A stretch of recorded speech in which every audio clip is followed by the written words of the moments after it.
The horn of death had sounded, and the army of whites, numbering in the tens of thousands, gathered outside the city, preparing to strike the north. If the north fell, the entire world would spiral into destruction. The Red Priestess appeared on the battlefield, seemingly sensing everything. O sonios ilon miskas, zobriaisa se signotuledus.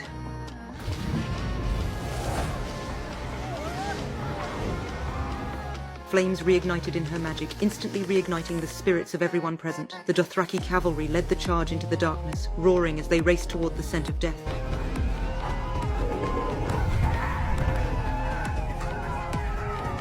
Though the Dothraki cavalry had been undefeated on this continent, their vanguard was gradually swallowed by the White Army, something they had never faced before. Those who had once denied the existence of ghosts now understood the true meaning of fear and oppression. Even so, the Dothraki did not suffer a total defeat. Less than half of the returning cavalry remained. Death was not what frightened them, it was the darkness that loomed above it. And in that darkness, a White Army charged forward, mindlessly rushing with no count, no tactics, and no form, just endless death.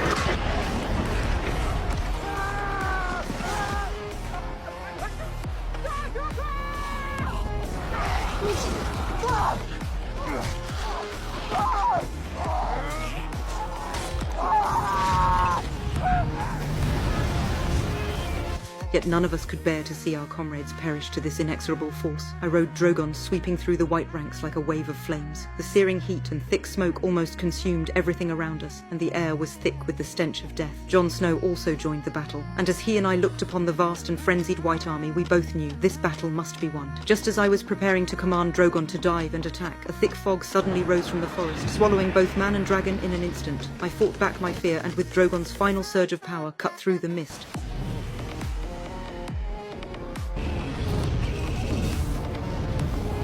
But as we broke through, the fog on the ground was activated again by the Night King. The oppressive weight of death was almost unbearable, and I could hardly keep my eyes open. At that moment, the advantage of the two dragons began to dissipate rapidly. Visibility continued to decline, and our strength was approaching its limits.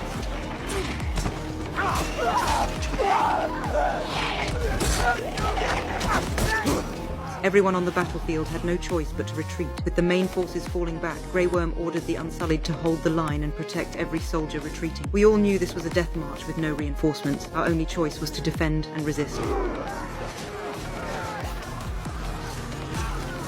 I saw the Unsullied holding their ground, giving their lives to hold off the Whites. Seeing this, Grey Worm made a decisive decision and ordered the final line of defense to be activated. We watched helplessly as the white tide closed in, and Grey Worm had no choice but to order the last defense to be set ablaze. But with the strong winds and the Whites pressing ever closer, the torches refused to ignite the trees. At that moment, the Red Priestess stepped forward. Despite the toll her magic had already taken on her body, she tried again to light the defense.